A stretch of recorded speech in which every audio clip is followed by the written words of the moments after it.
20세기 최고의 CEO이자 제너럴 일렉트릭의 최고 경영자였던 잭 웰치를 만나보십시오. We've been growing 20 billion plus a year.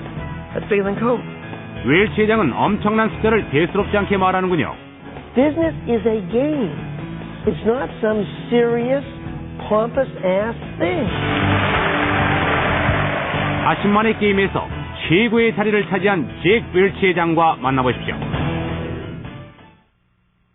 Exclusive national funding for this program is provided by A.T. Kearney, a global management consulting firm helping businesses achieve results with capabilities in strategy, operations, and technology. A.T. Kearney, right there with you. 기업을 재창조하는 사람들, 생각을 바꾸는 사람들, 사람들을 이끄는 지도자들, 남들과는 다른 선택을 내릴 줄 아는 사람들. 이런 사람들은 산업을 발전시키고 사회를 변하게 만듭니다. 그리고 젊은이들에게 용기를 주죠. 바로 이들 CEO들이 도전에 맞서 성공을 이끌어낸 솔직한 경험담을 여러분께 들려드리는 시간, CEO 익스체인지입니다. 사회자 스튜어트 바니를 만나보시죠.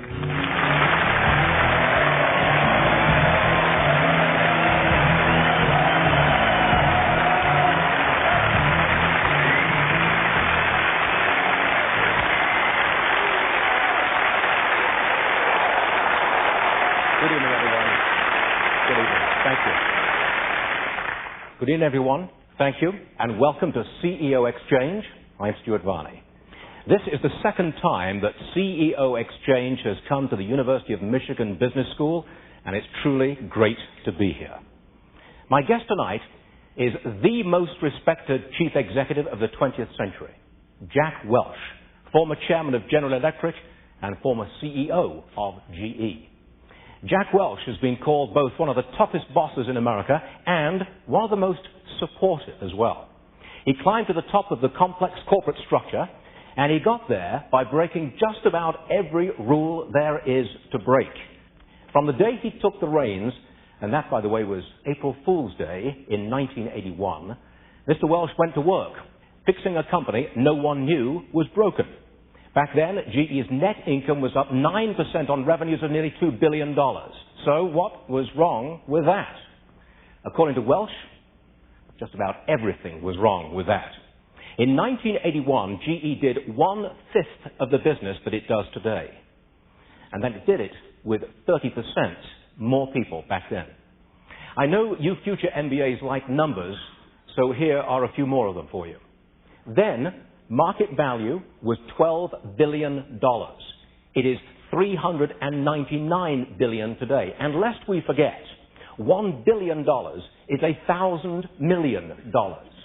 The stock price has skyrocketed more than 5,000% in the same period, returning to investors on average 25% a year. So, you may well ask, how did he do it? Tonight, we'll be speaking to Jack Welch about his years at General Electric, his view of leadership, and the personal side of the man who not only remade his company, but transformed himself from one of the most reviled CEOs of the 1980s to one of the most admired business leaders today. The case for change in General Electric is absolutely clear. 1981년 잭 웰치가 제너럴 일렉트릭의 최고 경영자가 되자 다들 놀랐습니다. 그러나 그 모든 게 달라졌죠. It's very hard to tinker with success, but Jack didn't just tinker with it. I mean, he went in there and broke the place. 웰치는 이미 발전소를 갖고 있던 회사를 인수해 규모를 줄이되 더욱더 강력하고 다양하게 만들었죠. 직원의 40%에 해당하는 17만 개의 일자리를 줄인 웰치는 중성자 잭이라는 악명 높은 별명을 얻게 됐습니다. 그 후로도 해마다 하위 10%의 직원들을 해고시켰죠. We grade people on the bottom 10, middle 70, and top 20. And we do it every single year. We do it rigorously. Now people can move from the middle 70 to the top 20, and from the top 20 down to the middle 70. 웰치 회장은 회사를 강하게 만들기 위해 계열사를 시장에서 1위가 아니면 고치거나 팔아버렸습니다. Now every one of those positions is a leader. Aircraft engine, power, medical, etc. 웰치 회장은 934개의 회사를 사들였죠. Think how much wider, how much more engaging, how much more fun it is to work in this big laboratory. 이제 GE는 놀랄 만큼 여러 가지 분야를 다루고 있습니다. 그중에는 항공 엔진, 발전기, 기관차, 의료 장비, 가전제품과 금융업계뿐만 아니라 방송사인 MBC 같은 뜻밖의 계열사까지 포함되어 있죠. High cash flow, growth, great people, pizzazz for GE.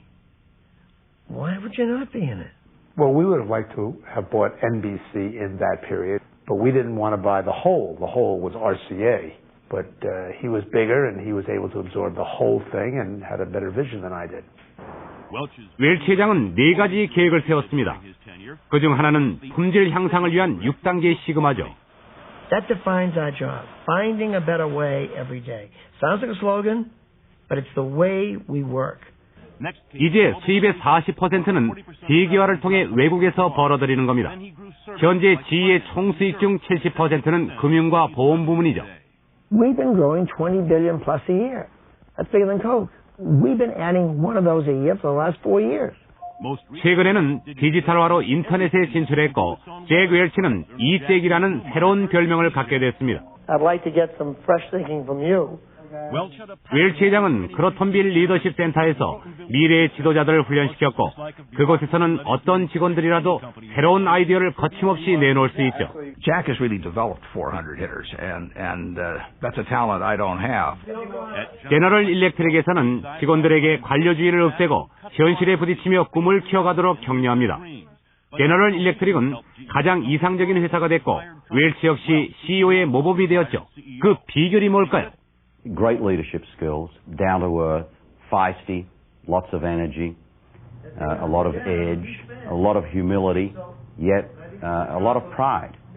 친구들 사이에서조차도 웰치는 뛰어난 협상가입니다. At times, you get burned. You wear your asbestos suit when you're seeing Jack, but you always know it is done because he believes so passionately in where he's going. 잭 웰치는 1960년 대학원을 나오자마자 제너럴 일렉트릭의 플라스틱 회사에서 일했습니다. 1년 후 남들과 같은 급료 때문에 관두려던 그에게 회사는 더 많은 자유를 약속했죠. 그 웰치는 고속 승진을 했고 1981년 치열한 경쟁 끝에 CEO에 오릅니다. We're going to grow double digit this year. We're going to grow double digit next year. 2000년 웰치 회장은 1년에 걸쳐 또 다른 거대 기업인 한유엘을 인수하려는 시도를 했지만 EU 반독점 규정 때문에 무산됐습니다. I consider it the right thing to do in the beginning, to take a swing at it, to fight like hell for it, and to walk was the right call. 2001년 9월에 웰치 회장은 은퇴했고 제너럴 일렉트릭은 시장 자금 면에서 가장 비싼 기업이 되었습니다. 그러나 그의 성공은 단순히 돈이 아닌 모든 면에서 본보기가 되죠. Every one of us reached further, faster than we ever thought we could. And we loved hanging around with each other. And this corner grocery store of $130+ billion became a family business that thousands participated. Ladies and gentlemen, the former chairman and CEO of General Electric, Mr. Jack Welch.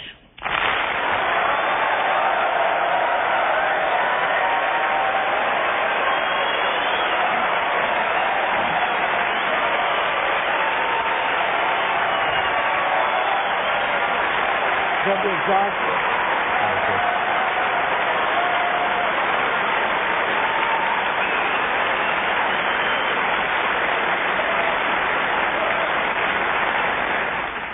"20 years at the top at General Electric.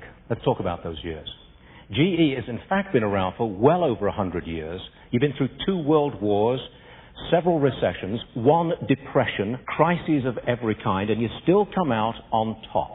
What is it that's unique about GE that you're on top and there's nobody else inside? Well, I think that if there's one characteristic of GE, it's been a focus on people.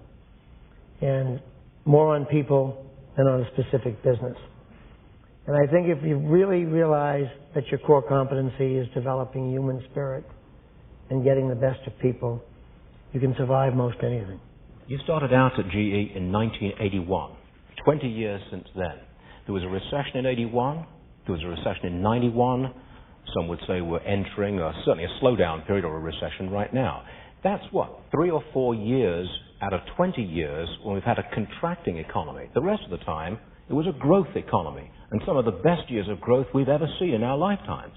I put it to you, I'm not going to say you were lucky in your timing. Oh, I would.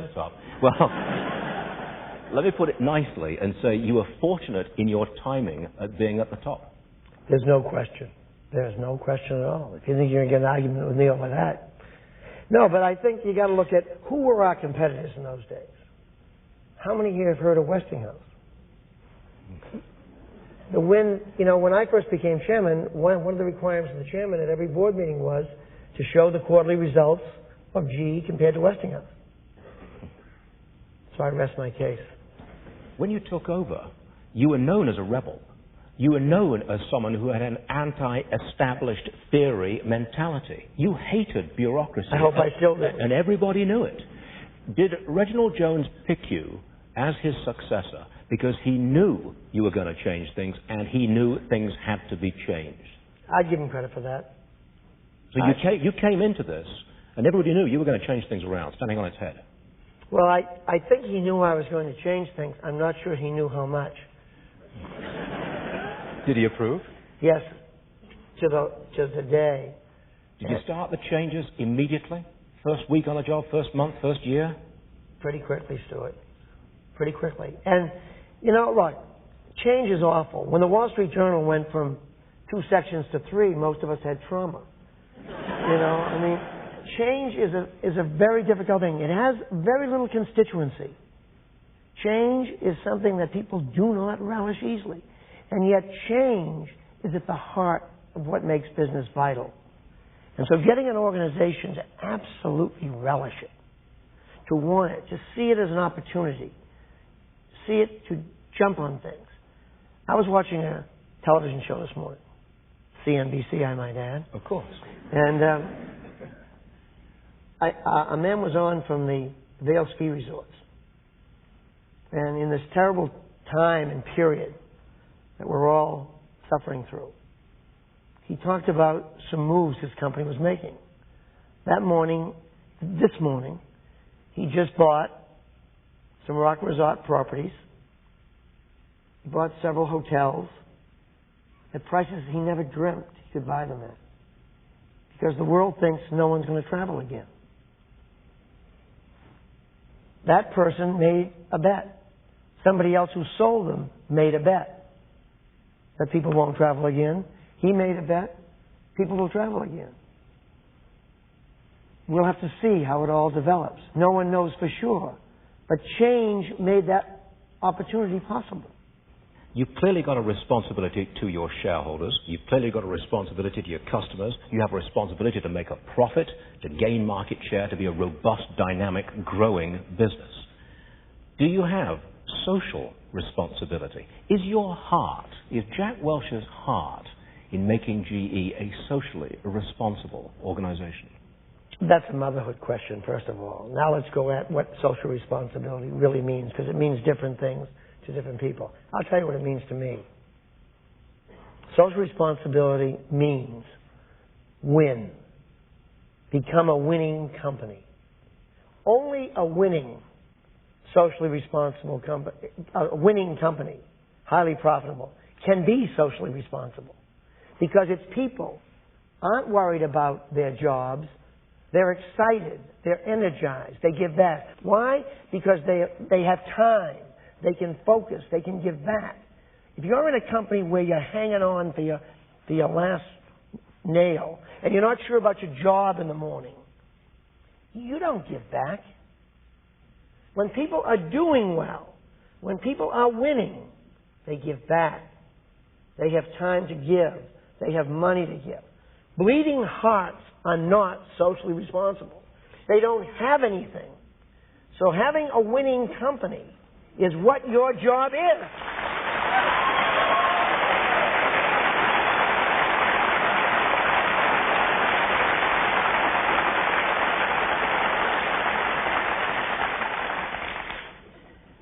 Nobody knows CEOs like other world-class CEOs. And we've lined up some questions from those world-class CEOs to ask directly to you. And the first question comes from a man who has called you, by the way, the Tiger Woods of management. That gentleman is Warren Buffett, Chairman and Chief Executive Officer of Berkshire Hathaway, and here's the question he's asking you. Jack, if when you taken over General Electric 20 years ago, it had been owned by your family, so it was going to be run as a private company for the next 20 years, how would you have done things differently if you hadn't been in the public arena but had been reportable only to members of your family as to how the company was doing? I can't think, honestly, Stuart, of any time that I've done anything that I did because we're a public company versus a family company. I did everything with everything I had in my body. I did it with all the integrity I thought I had. I never cut a corner. I never did a thing that I thought was out of line. I did it the best I knew how. A private company, you could have done some things quietly. A public company, you've got all kinds of reporting duties. I was never concerned about that. No? Nope. Never want to keep things not quiet, but private. Give me an example. Strategy of some sort. Your acquisition strategy. Of course, you didn't lay that out as a public company, but you made it clear what your strategy was. That I made clear in my annual reports every year. I wrote the annual report not to share owners, but to employees. I even dedicated to employees and share owners. Our largest share owners were our employees. So, look, you can tell everybody anything. It's in the doing it that counts. I mean, speeches don't mean much. How about a quick, may I ask for a one-word response before we close out this discussion on just a couple of subjects. What do you think is the true function of a CEO? Lead. What is the most important quality, one word to describe, that a CEO brings to the table? Passion. What's the single biggest, most frequent mistake that CEOs make? Only one word? No, you can... Take your time, Jack. Take your time. I think it's not recognizing that they're probably the last person to know what's going on. That? Do you really think that the CEO is the last person to know what's going on? In most cases. Would you say that was true of yourself in the last 20 years? In most cases.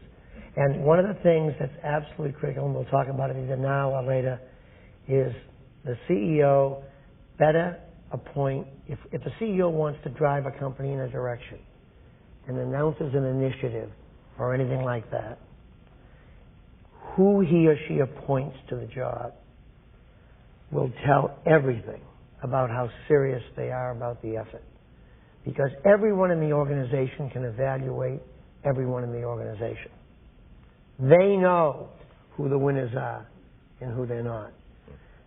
And a CEO most often says, this is where we're going, and we're going to put Joe in charge.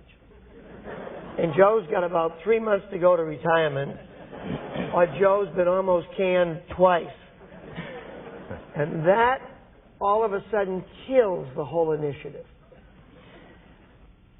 Let's move on to Jack now, sir, who first met you before he was named the CEO of the Ford Motor Company. And here's his question. Jack, after 40 years in the business, you've gone through some big winners and some big losers. And a lot of people probably would ask you to talk about failures and what you didn't do. What I'd like to do is ask you about your biggest success. What is it? Without question, building in General Electric a meritocracy where it's all about unleashing people. The modern corporation where everyone counts.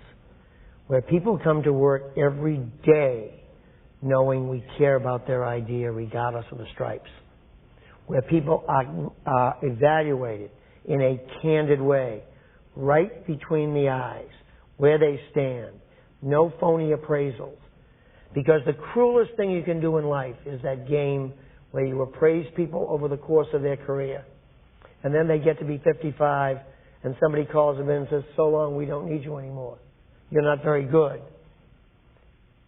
And they bring in 30 years of appraisals. Let's say they're just fine.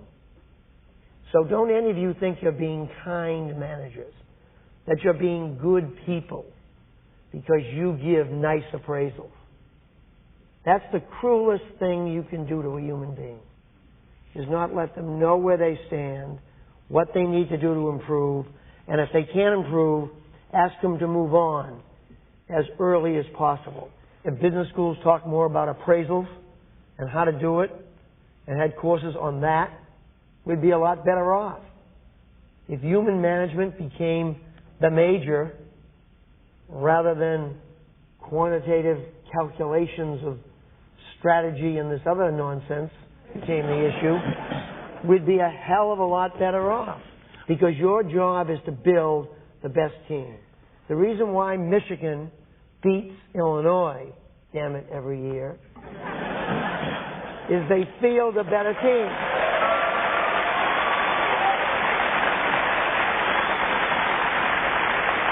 So, on that note, we're going to go to our audience. We have two professors in our audience today from the University of Michigan School of Business.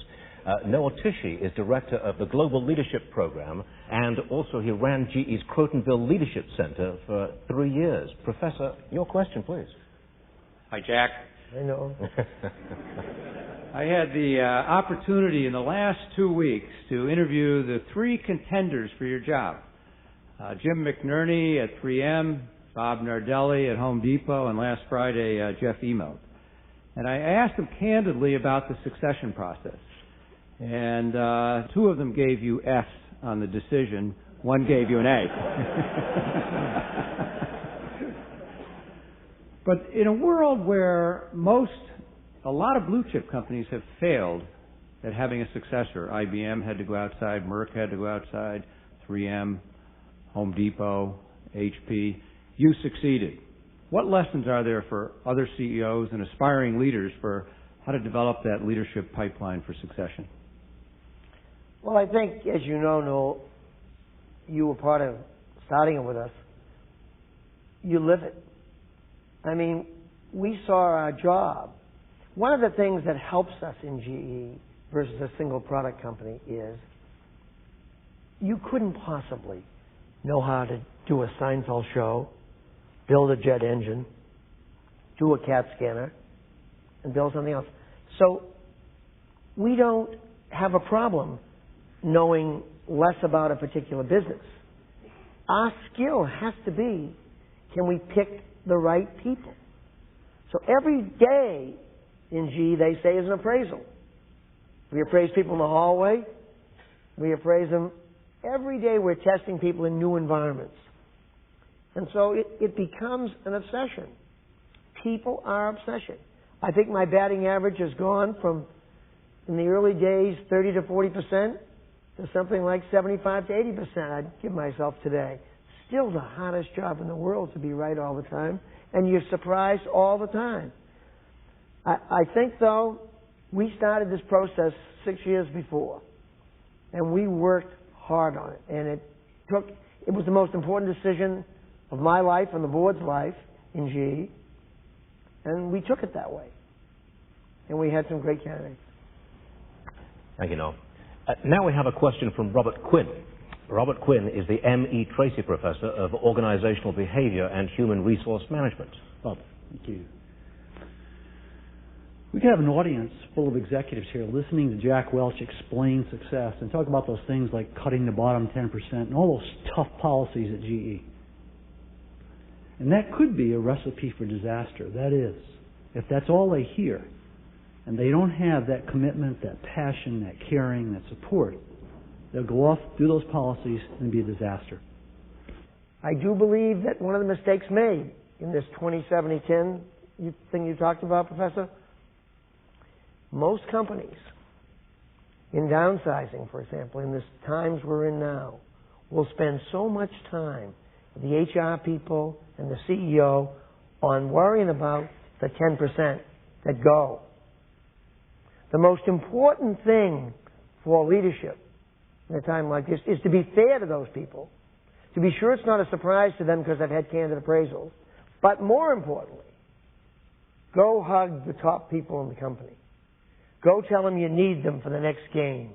A star is worth 5 to 10 average players. It's no different in business. than it is on the football field down the street here.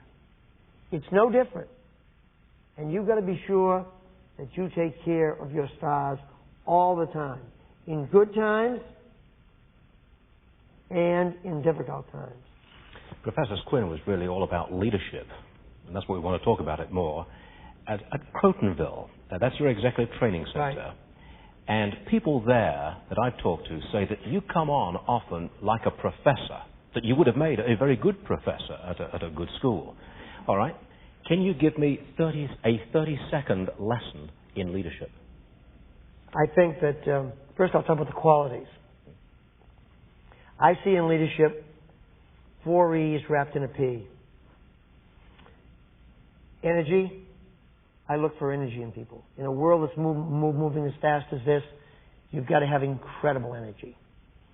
Secondly, I always look for people who could energize others, the second E. Because if you're a whirling dervish and you're not exciting others to your dream and opening them up to do things, your energy isn't worth anything. Third was edge. The person who could say yes or no and not maybe. Or not that damn manager who says, let's recycle that another time. Come back in a month. That's not what you want. You want yes or no. You don't have time for it. And then E, execute. Get it done. Deliver on what you say. And wrap that all in a big P. Passion. Care more than the next person. Can leadership be acquired by anyone, or is it inherent in just a few people? No, I think it's both. I think that there's some gene that gives people some degree of self-confidence, but I think it's all about life experiences. I think coming to the University of Michigan and getting an MBA is another notch of self-confidence. Some people get it their mother's knee. Some people get it by being valedictorian. Some people get it by being the best athlete. But it's always building a notch. I mean, for me, with a speech impediment, 40 years ago or 35 years ago, I had to give a speech and it was written. And God, I got sick before I went on the stage. Now I can go in front of 10,000 people and stammer all over the place and feel very comfortable doing it. How do you give people back their self-confidence once they've lost it? You as a leader, can you restore it? It's very hard. I think it's one of the hardest things in the world. You try, but when people get in that vortex, you've seen it, that awful vortex of losing self-confidence, I almost always believe they're better off going to a new environment and starting again. But my experience is, if you lose it among a peer group, it's one of the worst things you see in business. As a leader, how do you motivate? Is fear a part of your armor? No. Rewards of money, perhaps? Rewards include in the soul, with better jobs, job content, in the wallet, with more money, with more options, with more. But mainly what you want to do as a leader is you want to give people a chance to take a swing. Your job is to let them take a swing so they can build the confidence. You'll never build a great team if you always give them the incremental assignment. You want them to stretch and try to do something that they didn't think they could do. And then when they do it, they've got a whole different level of self-confidence. My friends at NBC and CNBC tell me that you reach often right down the totem pole. You don't just talk to the top brass at those organizations. You come right down to individual anchors and producers and chastise them sometimes on their ratings on occasions. Is that part of your style, to reach right down the totem pole as far as possible? Well, I would say encourage them to do better rather than chastise them on their ratings.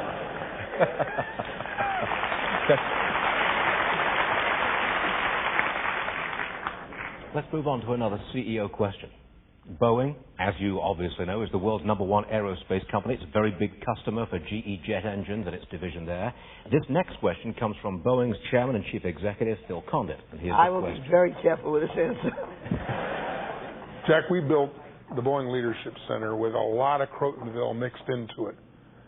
It has been a tremendous, powerful thing for Boeing. Why is it you think that a lot of other companies haven't modeled and used the Crotonville example? That was a lot easier than I thought it might be.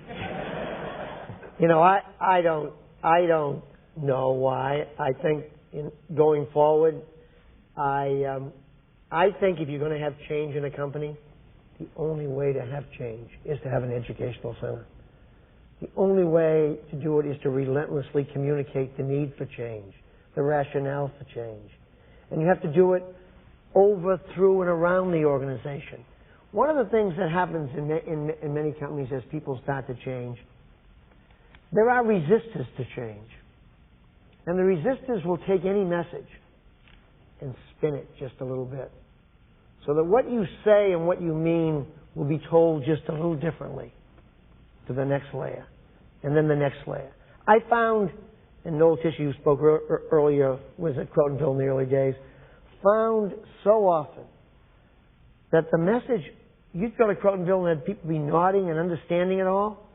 That isn't what they heard back at the office in the early days, because the resistors were fighting the change desperately. Don't forget, when you're taking out bureaucracy, a bureaucracy that thrives in that environment, there's not a lot of happy campers there. So unless the resistors are dealt with, I think an education center allows leadership training and allows the message and allows people to challenge the message. I wouldn't know how to run a GE without that. Other people might find it very easy. I had to go there twice a month to know what was going on. I had to go after the 4-hour class to the bar and hang around for 2 hours, drinking beer with them to know how they felt. And I could bring stuff back and then talk about it some more and refine the message. Schmoozing is an important part of running a company. What do you mean by schmoozing? I mean that when you start out a meeting Monday morning that's pretty critical on a budget review or something like that, we spend the first half an hour or so talking about what happened on the weekend. Did you see Tiger Woods sink that putt? Did you see Michigan win this game or that game? Did you see any? I mean, it's a family grocery store atmosphere. It is not. Business is a game. It's not some serious, pompous ass thing. It is.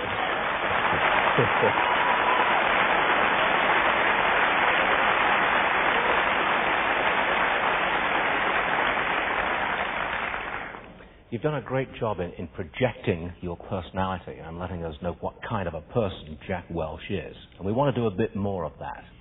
So hold on for a second, because we're going to hear a little bit more about the personal background here of Jack Welch. Here it is. Everything we are doing in the service arena has the potential to be another service shop. 잭 웰치는 강한 CEO로 알려져 있죠. 적극적이고 아주 솔직합니다. 이런 성격은 어머니한테서 물려받은 거죠. I think my life was formed by my relationship with my mother. She knew how to kick, she knew how to hug, she could build self-confidence. She was my life. 웰치는 1935년 매사추세츠 살렘에서 태어났습니다. 어머니한테서 교육과 스포츠의 열정을 물려받았죠. 웰치의 아버지는 기차 차장이었습니다. 미국 대기업에 살아있는 상징이 된 웰치 회장의 집안은 노조와 민주당을 지지했죠. Look, I could be a union leader. I could have gone either way, probably. I might not get elected, I don't know, but it's tougher in their business to get elected. Here you get picked. 웰치는 어렸을 때 골프를 배웠고 평생 해오고 있습니다. He went back and forth with the big shots in the commute. And they were always talking about their golf games on the weekend. So he said, geez, he must have figured out, hey, you better learn how to play golf. You can do that all your life. 웰치 회장은 그렉 노먼을 한타 차이로 이긴 적도 있었습니다. 물론 홀에서 더 가까운 자리에서 친 걸 인정했죠. We were just two of us sitting there having lunch. And all of a sudden he just jumped straight up, went roaring out of the room, and came back with the golf card that recorded the score where he had beaten Greg Norman. And that event was, he could not resist showing that card. Now, I'm not the only one that's seen it. A lot of other people have seen that card. 웰치는 고등학교 때 하키와 골프팀의 주장을 맡았고 매사추세츠 대학에서는 화학을 전공하고 일리노이 대학에서 박사학위를 받았습니다. 제너럴 일렉트릭에 합류한 건 25살이었는데 그 후 아주 빠르게 승진을 했죠. 웰치의 자서전에 따르면 그는 학교에서 가장 똑똑한 학생은 아니었지만 맡은 일은 언제나 해결했습니다. He can take people in the GE organization who might have been in awe of some other type of CEO, and he can get them to open up, and because he opens up himself. And you get some guarded type or somebody that's mouthing PR baloney or something of the sort, and they're not going to get any feedback from the troops. And Jack is, he says what's on his mind. Nice to meet you guys. As you disappear. 웰치는 언제 어디서든 자신의 매력을 보여줍니다. 포드사의 전 CEO인 잭 레서는 파리에서 그를 만난 적이 있죠. I stopped the car and rushed out and grabbed him right in the middle of the street, and we shook hands and we talked, and I said, "What are you doing here?" And he said, "I'm glad you're here. We've got to rush in here. This shop has the best ties I've ever seen anywhere in the world. Let's go in and buy some ties." And he was enthusiastic about buying ties as he was on some recent acquisitions that he's made. 웰치 회장은 자녀들에게도 경쟁심을 키워주었죠. 아들 마크는 친구이자 트릴로지 소프트웨어의 CEO인 조 리만토와 스키를 즐겨 탔습니다. 두 사람은 스키 대회에서 20위 안에 들기도 했죠. Jack was across the room, and he hears this. And he comes over, and he's like, "What are you guys talking about? What are you talking about? If we're going to do this, you guys are going to be first, you're going to be second, you got to be one or two. None of this top 20 stuff." And Mark came in first, and I came in second. 웰치 회장의 어머니는 1966년 심장병으로 세상을 떠나 아들이 성공하는 걸 보지 못했습니다. 웰치 자신도 1995년 심장 수술을 받아야 했죠. He called me one day because I'd had a coronary bypass, and he said, "Let me ask you a question. I'm going to go have a bypass." And he then proceeded for the next 10 minutes or 15 minutes, asked me questions that you would be asked by anybody who was a little nervous about, is it painful? What's the shot like? How long are you out? Is it scary? As I was talking to him, I was thinking, oh, this tough man's human. 제너럴 일렉트릭의 심장이자 영혼이었던 그는 은퇴를 한 후 자서전을 발표해 710만 달러를 받았습니다. 책은 베스트셀러가 됐죠. 웰치 회장은 책이 젊은이들에게 도움이 되길 바라죠. If this book does anything, it should tell a lot of kids, everyone's got a shot. Everyone's got a shot. That's what this tells you. Here's a guy that could be doing anything, and I end up running this company. I mean, come on, give me a break. Jack, on the personal side, you were clearly strongly influenced by your mother. When she passed away, I am told that you retreated, if I can put it like that. You retreated from what had been a rather intense Catholicism. Forgive me for asking, but have you retreated from all spirituality? No, I've retreated from a ritualistic spirituality, but I have it in my soul. I had a funny thing happen to me, as a matter of fact, the other day. I'll share it with you. I was walking back from a meeting I had on Park Avenue, and I was coming back to my office in Rockefeller Center at the time, and I had this, and the September 11th issue was in my mind. And I've walked by St. Patrick's probably 1,000 times in the last 10 years without going in. And somehow I had to go in. I spent an hour in there by myself. Because I think we were all touched in some way by this thing. And this terrible thing. And for some reason, it was a sunny day. My life couldn't have been better. And I just had this incredible urge to go back in there. 1995, you had, I think, quintuple heart bypass surgery. Right. Was that a real change in life for you, a change in perhaps your spiritual approach? No. Did it have enormous meaning? Because clearly, when you have that kind of operation, do you not sense, perhaps for the first time in your life, your own mortality? And doesn't that make a difference? You know what I thought, Stuart? Larry Bosti, my friend at Allied Signal, asked me, he said, "Jack, what were you thinking of just before they cut you?"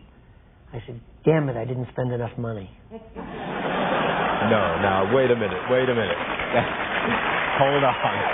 Hold on. No, come on. I did. No. I did. No. I did.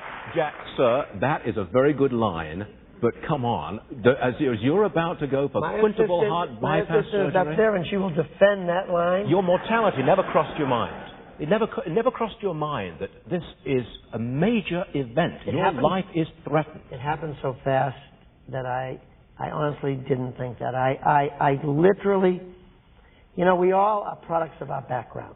Yeah. And I didn't have two nickels to rub together, so I'm relatively cheap. And I always bought relatively cheap wine.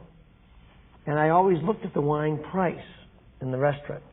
And I swore to God, I'd never buy a bottle of wine for less than $100. That was absolutely one of the takeaways from that experience. After the operation, you would not buy a bottle of wine for under $100. And before the operation, you wouldn't have been dead drinking a bottle of wine over $100. Right. Is that it? That's about it. Because it was a life change, clearly. Is there anything that you do today in your everyday life which you think your mother would reprimand you for? Apart from your retreat from Catholicism. No, I think, for me, the tragedy of life is my mother would have so many scrapbooks now. I mean, she had a scrapbook if I came home from school with an A. So she'd have so many scrapbooks now, she'd have to have another house just to put the scrapbooks in. I think of her all the time, so I wouldn't do things that would in any way make her hurt. I'd try. She was my role model. I'm an unabashed fan of my mother. I mean, I'm a grown man, but here I am, an unabashed fan of my mother. She meant everything to me. And she would have been very proud of you. I think so. You're happy with what you've done in life in light of the way your mother brought you up? Stuart, I've taken the best shot I know how to take at this game of life. I did it as well as I could. I made mistakes. But I really like the person who's in this skin. How are you going to spend your money now? I know. Let us mention the book. You got a $7 million advance for this book, and I believe that you donated it to charity. I did. Now, elsewhere in your business life, you have made a ton of money. How are you going to spend it? Well, a lot of it will go to charity. This book will raise $10 million totally with overseas rights. Every one of those dollars goes to inner city. That's primarily what I'll do. Andrew Carnegie made a ton of money and gave almost all of it away, believing that inherited wealth was a curse for the next generation. Would you go that far? No. I've got kids. I've got 8 grandchildren. I want them to have a great life. I don't think it's going to get in their way. I don't have greedy kids. I don't have kids that need material things.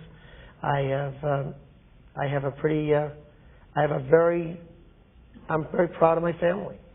And God bless them. They got lucky. They got a dad that made some dough.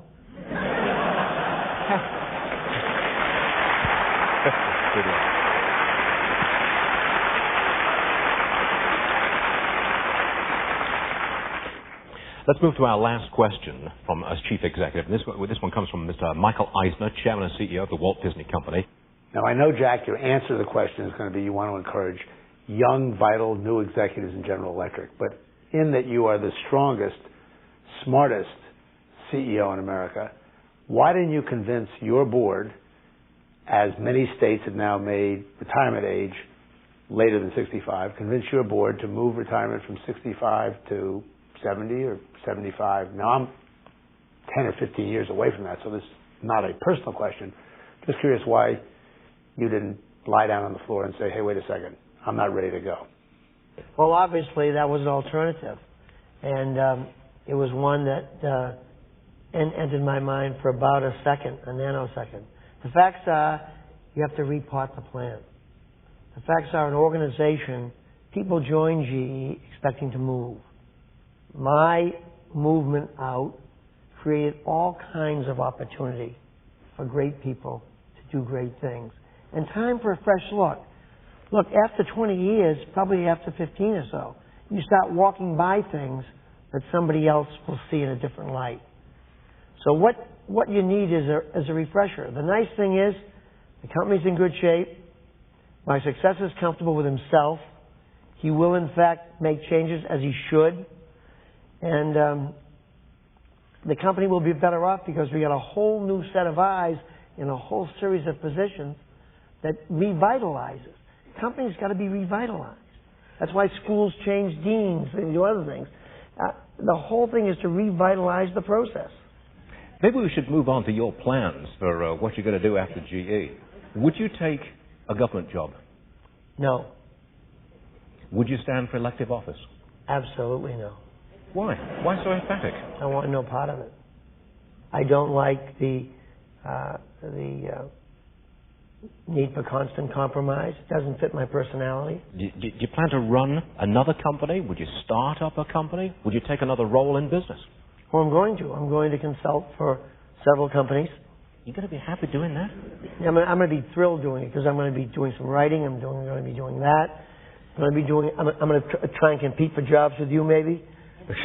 No contest. You win. No. Will you? Okay. Reginald Jones, after you'd come in, he was quite free, I think, with advice as to what you were doing with GE. Would you do the same thing with Jeffrey Immelt? I want to put it delicately. Will you meddle? I'm going to do exactly what Reg did. He taught me how to retire. He never called me.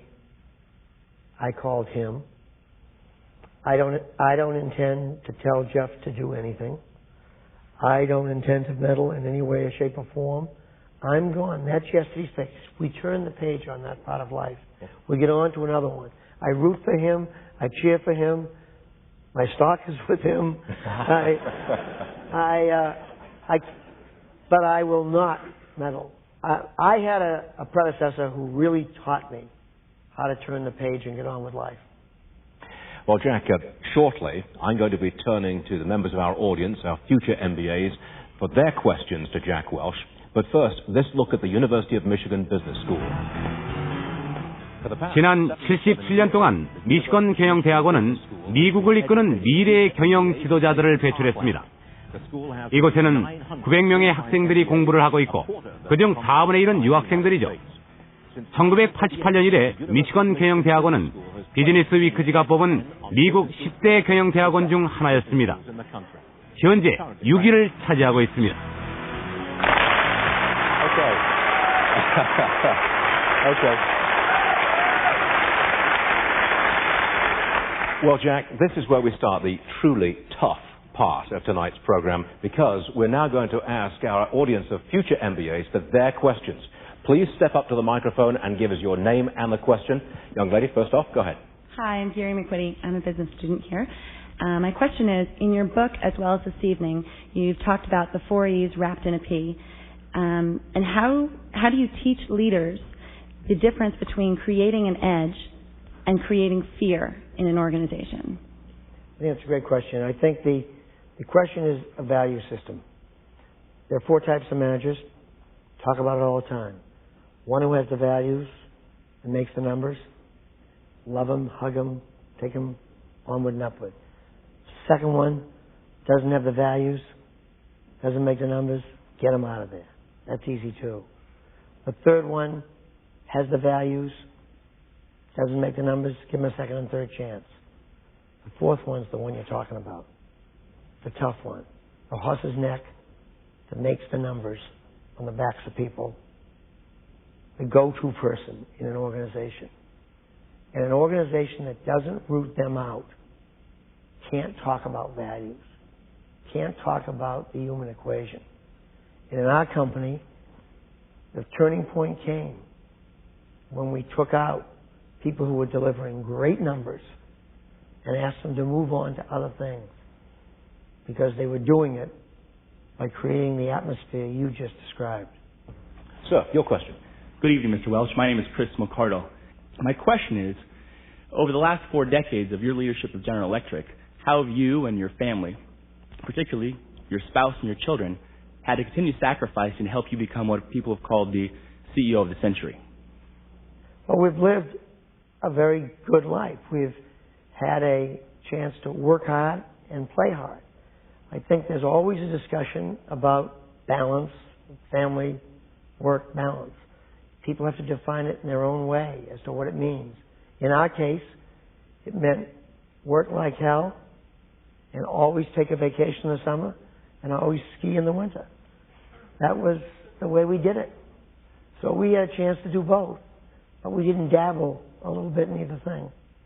And our next question is from? Hi, Mr. Welch. I'm Eva Skidmore, and my question is, does the GE leadership model translate across international borders? How do you move the bottom 10% out in countries where it's virtually impossible to do so? There is no country that I've yet come to that's not possible. In Europe, for example, while it may take more time and be more expensive, it's done by every company in Europe. Thank you. Thank you. Yes, sir. Good evening, Mr. Welch. My name is Greg Renievich. I'm a second-year MBA student. You talk a lot about leadership, and some would say that you've perfected the model of the leadership engine in the corporate world. Do you think that this model of measurement and rewards can be transferred into a government organization, for example, the education department? I wouldn't want to try it. No, I think it's very hard. I really wouldn't know how to tackle it. Every time we go to a merit-based system, it's fought against. I would argue, probably unpopularly here, that the tenure system decays an institution. It's not a popular thing to say in the middle of a university. But I believe it. I believe it's the constant renewal process, the measurement, the expansion of one's ideas, the growth, the personal growth. That's what it's all about. Most government institutions don't encourage that. There's very little reward for it. Hi, Mr. Welch. I'm Jeff Wilkins. I'm an MBA 1 here. Unlike Jack Nasser, I would like to know what the worst professional decision you've ever made is as a leader, when you realized it, and what you learned from it.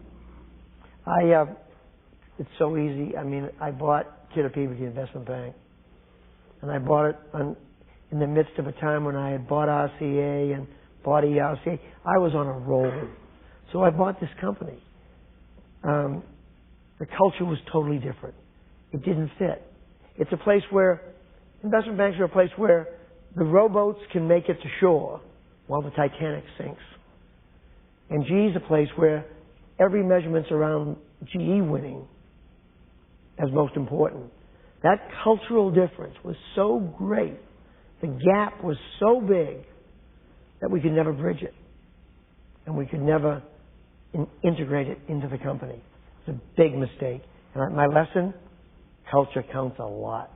I didn't make acquisitions in Silicon Valley in the 90s because I couldn't ever look an engineer in Milwaukee in the eye and tell him that we had to buy a BMW to get an engineer to show up for the company in Silicon Valley, but because he happened to be working in Milwaukee, he didn't get a BMW.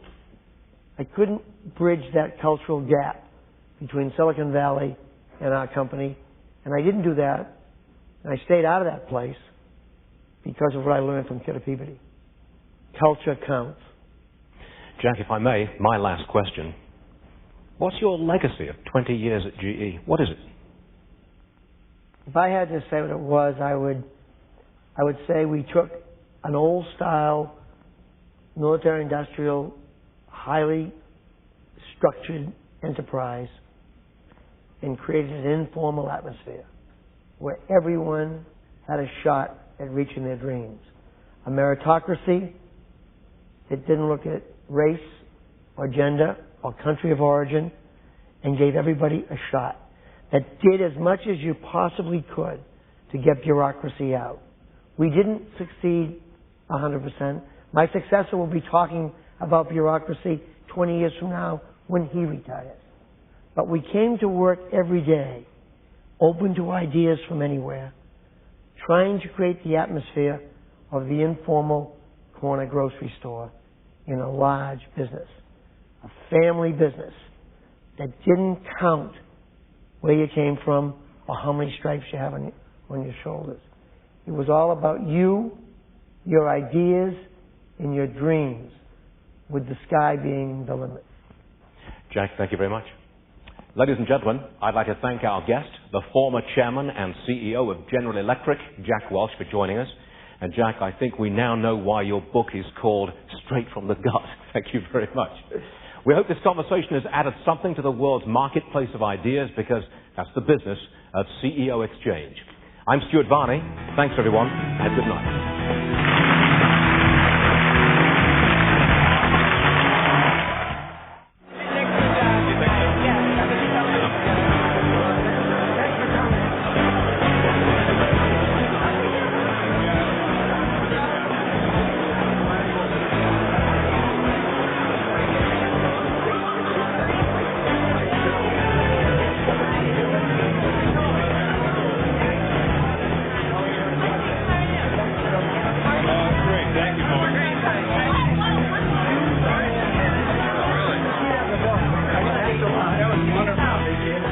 Thanks for everything.